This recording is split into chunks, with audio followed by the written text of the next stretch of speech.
Hello students, आज हम आपको एक्सप्लेन करेंगे चैप्टर 9 बरखा गीत। बरखा गीत से पहले हम आपको अवगत कराएंगे इस कविता के कवि से।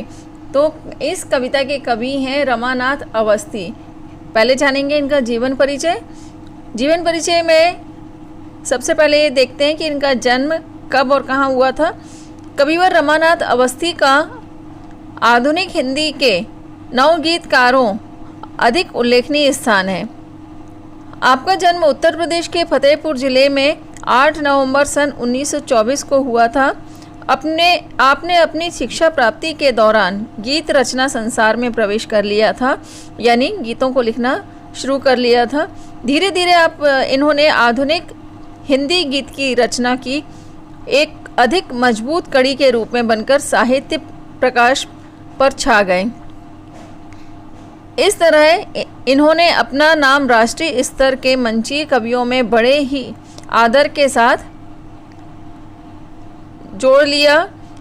अगर हम इनकी रचनाओं के विषय में चर्चा करें तो हम ये अवश्य कह सकते हैं कि इन्होंने गीतों में न केवल प्रकृति का मनमोहक दृश्य अपनाया है और दर्शाया है, बल्कि उसमें इन्होंने सामाजिक वास्तविकता और मानवीय संवेदनाओं का उफनता हुआ सागर भी समाहित किया है।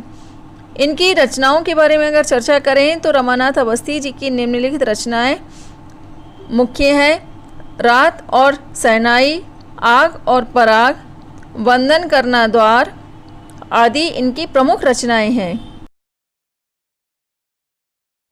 रमानाथ अवस्थी जी की रचनाओं का भाव पक्ष अगर हम देखते हैं तो कविवर रमानाथ अवस्थी जी की कविताओं का भाव पक्ष सरल, सरस और स्वाभाविक है। उसमें यथार्थ और विश्वसनीयता का भरपूर भंडार है। इनका भाव पक्ष जाना पहचाना और सुपरिचित है, इसलिए उसमें कल्पना की उड़ान नहीं है बल्कि यथार्थ का सपाट मैदान है। यानी इन्होंने काल्पनिक कविताओं की स्थान पर सच्चाई को ज़्यादा महत्व दिया है। और इनकी कविताओं का कला पक्ष अगर हम देखते हैं तो कविवर रमानाथ अवस्थी जी की कला पक्षी विशेषताएं बहुत ही आकर्षक है। उसमें कलागत श्रेष्ठता सर्वत्र देखी जा सकती है, यानी बहुत ही कलात्मक रूप से इनकी रचनाएं लिखी जाती हैं। इस दृष्टि से इनका कला पक्ष सरल और प्रचलित शब्दों पर आधारित भाषा से पुष्ट है, यानी इनकी रचनाओं में सरल शब्दों का और जो बोलचाल की जो भाषा है उन शब्दों का इन्होंने इस्तेमाल किया है अपनी रचना में। प्रभावता के लिए चित्रात्मकता और भावात्मकता जैसी शैलियों को प्रस्तुत करने का प्रयास काबिले तारीफ़ है, यानी भावनात्मक रूप से जो इन्होंने कविताएं लिखी हैं उसका बहुत ही खूबसूरती से प्रभाव हमारे मन मस्तिष्क पर पड़ता है और उसका बहुत ही खूबसूरत चित्र हमारी आंखों के सामने उभर कर आता है जब हम इनकी रचनाओं को पढ़ते हैं। तो साहित्य में स्थान अगर इनका देखें तो हिंदी के नवगीतकारों में कविवर रमानाथ अवस्थी जी अधिक चर्चित हैं। हिंदी साहित्य सम्मेलन इलाहाबाद द्वारा सन 1990 में इन्हें साहित्य महोपाध्याय की उपाधि से विभूषित किया गया। हिंदी की नौ पीढ़ी पर इनकी कविताओं का व्यापक और स्थायी प्रभाव बहुत ही खूबसूरती से पड़ता है। स्टूडेंट्स, अब हम आपको इस कविता का सारांश पहले एक्सप्लेन कर दें। प्रस्तुत कविता जो है गीत काव्य पद्धति पर आधारित भावपूर्ण कविता है। इसमें ग्रामीण वातावरण के अंतर्गत वर्षाकालीन दशा का खूबसूरती से चित्र प्रस्तुत किया गया है। वर्षा का स्वरूप, स्थिति, दिशा और उसके प्रभाव को दर्शाने का बहुत ही खूबसूरती से प्रयास किया गया है। वर्षा से मुरझाई हुई धरती फिर से हरी हो जाती है, खाली गगरी भर जाती है, यानी तालाब नदियाँ सब फिर से पानी से भर जाते हैं। आकाश पर बादल दौड़ने लगते हैं, झूलों पर कजली लहराने लगती है, यानी झूलों पर लोग झूला झूलने लगते हैं, सावन के झूले। और वर्षा से मरुस्थल सरस हो गया है। जो पूरा मरुस्थल एकदम सूख गया था, धरती वहाँ दरारी हो गई थी, यानी वहाँ पर चटक गई थी, वर्षा से फिर वो एक जैसी धरती हो गई है। मधुवन महक उठा है, यानी जंगल, वन, बाग, बगीचे सभी में हरे भरे पत्तों से, पेड़ों पर और पेड़ों की खुशबू से और फूल उनकी महक से पूरा मधुवन महक उठा है। पेड़ों की जो छाँव है गहरा गई है क्योंकि उसमें नए पत्ते आ गए हैं, जिससे छाया लोगों को अब मिलना शुरू हो गई है। इससे कहीं दूर बांसुरी की जो ध्वनि सुनाई दे रही है उससे सोई हुई पीड़ा फिर जग जाती है। कवि यहाँ पर कल्पना में थोड़ा सा जाकर के फिर लिख रहे हैं कि मानो कोई फिर से मीरा व्याकुल होने लगी है, लेकिन अफसोस है कि उस पीड़ा को दुलारने वाला कोई कृष्ण नहीं आ रहा है। स्टूडेंट्स, अब हम आपको एक्सप्लेन करेंगे कविता का भावार्थ यानी संदर्भ प्रसंग व्याख्या के साथ हम आपको अब समझाएंगे। तो इसमें पहला पद हमने जो लिया है आपको एक्सप्लेन करने के लिए वह है, जो मेरी प्यास समझ पाता वह बादल अभी नहीं आया, मुरझाई धरती हरी हुई, रीति गागरियाँ भरी हुई, अंबर पर बौराई बदली, झूले पर लहराई कजली, जो मेरे मन पर लहराता वह गीत अभी तक अनगाया। स्टूडेंट्स, इसमें संदर्भ इस तरह से लिखेंगे। प्रस्तुत पद्यांश हमारी पाठ्य पुस्तक हिंदी सामान्य में संकलित कवि श्री रमानाथ अवस्थी जी द्वारा रचित बरखा गीत कविता से ली गई हैं। इसके पश्चात लिखेंगे प्रसंग। प्रसंग को इस तरह से लिखेंगे।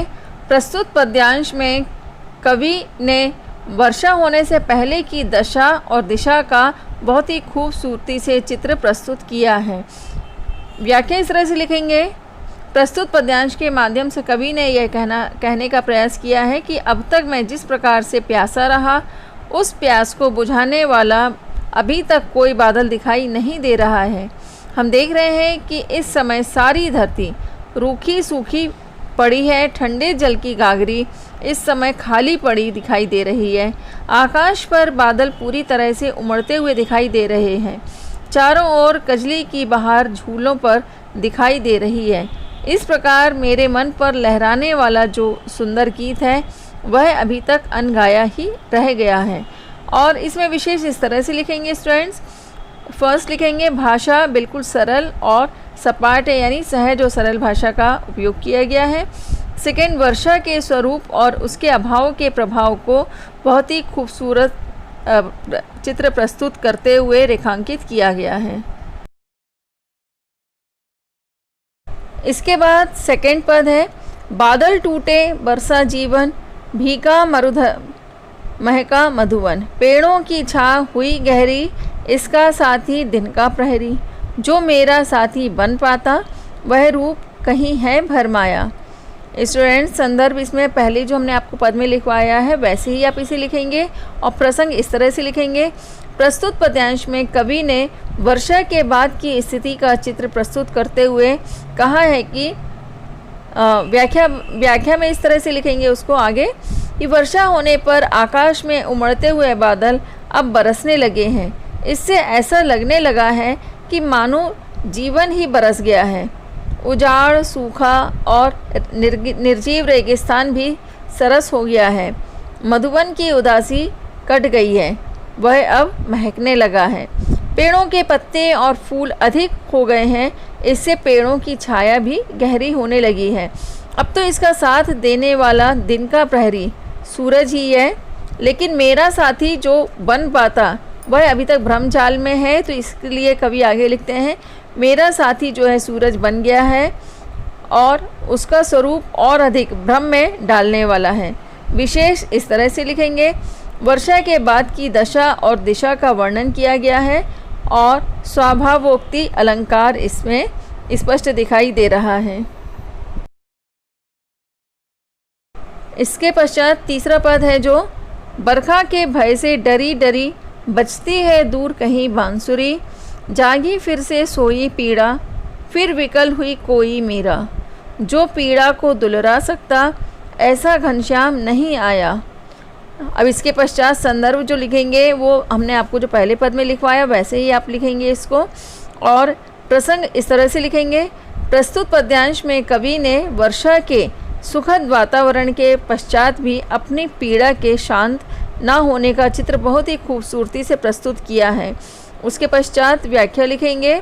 व्याख्या में इस तरह से लिखेंगे, प्रस्तुत पद्यांश के माध्यम से कवि ने यह कहने का प्रयास किया है कि वर्षा के भयंकर रूप को समझकर कहीं दूर पड़ी बांसुरी अब खुलकर नहीं बज रही है, वह तो वर्षा से डरकर रुक रुक कर ही बज रही है।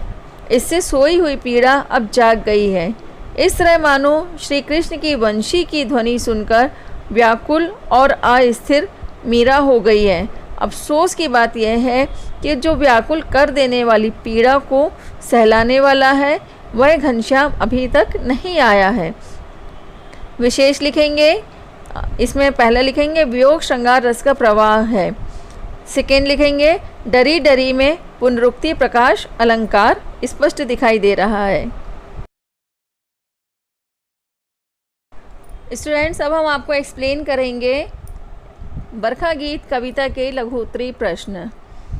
पहला क्वेश्चन है, वर्षा के आगमन पर धरती में क्या क्या परिवर्तन होता है।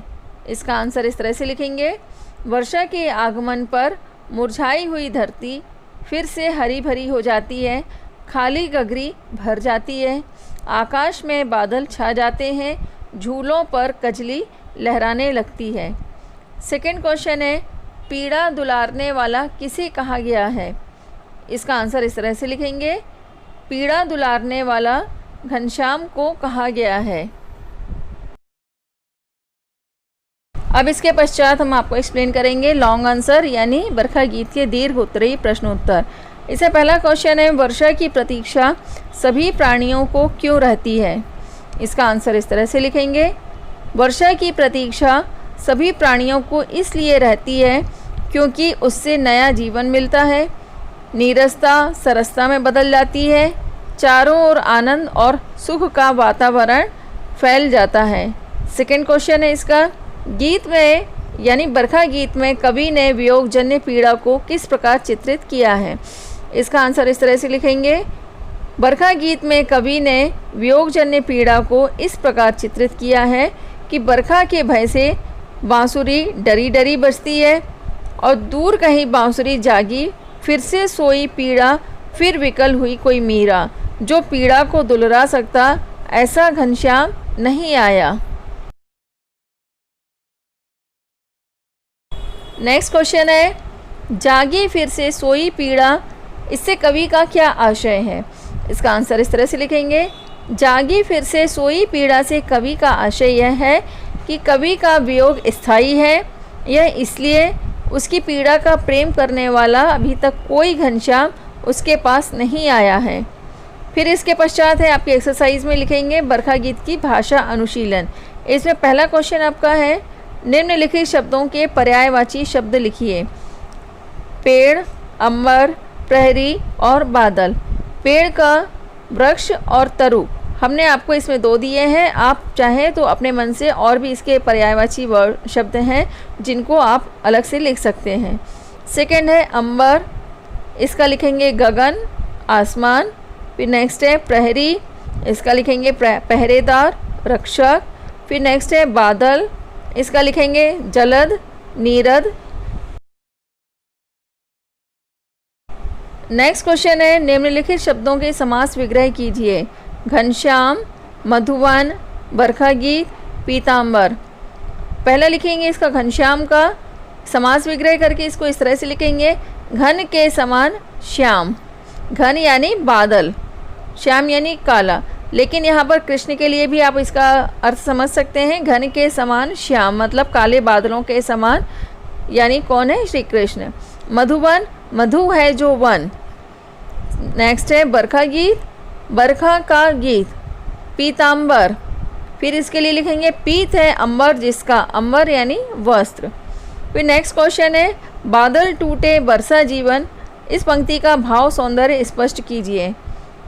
तो इसका आंसर इस तरह से लिखेंगे, बादल टूटे बरसा जीवन काव्य पंक्ति की भाव योजना सरस और स्वाभाविक है। वर्षा के आने पर चारों ओर ऐसा उल्लास छा जाता है मानो जीवन बरस रहा है। इससे भावों का आकर्षण स्पष्ट झलक रहा है। नेक्स्ट क्वेश्चन है, निम्नलिखित तद्भव शब्दों के तत्सम रूप लिखिए। बरखा, रीति, धरती, दिन, बांसुरी। इसका आंसर इस तरह से लिखेंगे, तद्भव रूप जो लिखा गया है बरखा, इसका तत्सम लिखेंगे वर्षा, रीति का रिक्त, धरती का धरा, दिन का दिवस, बांसुरी का वंशी। स्टूडेंट्स, परीक्षा में आपकी अच्छी तरह से तैयारी हो सके इसके लिए एक्स्ट्रा क्वेश्चंस हम आपको एक्सप्लेन कर रहे हैं। इसमें फर्स्ट है, रिक्त स्थानों की पूर्ति दिए गए विकल्पों में से उचित शब्दों के चयन से कीजिए। इसका फर्स्ट क्वेश्चन है, वर्षा के अभाव में धरती डैश हुई थी, हरी या मुरझाई? इसका आंसर लिखेंगे मुरझाई। सेकेंड है, वर्षा के आगमन से डैश पर बादल छा जाते हैं, धरती या आकाश? इसका आंसर है आकाश। थर्ड है, पीड़ा को दुलरा सकता है, फिलअप दिया है प्रेमी घनश्याम, तो इसका आंसर है घनश्याम। फोर्थ है, वर्षा के भय डैश डरी डरी है, पीड़ा या बंसुरी? इसका आंसर है बंसुरी। नेक्स्ट है, झूले पर डैश लहरा रही है, बच्ची या कजली? इसका आंसर है कजली। इसके पश्चात आपको ऑब्जेक्टिव क्वेश्चंस दिए हैं। दिए गए कथनों के लिए सही विकल्प चुनिए। फर्स्ट क्वेश्चन है आपका, बरखा गीत में है। अब इसके ऑप्शन जो दिए गए हैं, वियोग का चित्रण, संयोग का चित्रण, संयोग वियोग का चित्रण, वर्षा का चित्रण, तो इसका आपका राइट आंसर है वर्षा का चित्रण। सेकंड क्वेश्चन है, प्राकृतिक उल्लास के बीच कवि की वेदना है। ऑप्शन दिए गए हैं, अधिक बढ़ी हुई, ज्यों का त्यों, बदली हुई, नई? इसका आंसर है ज्यों का त्यों।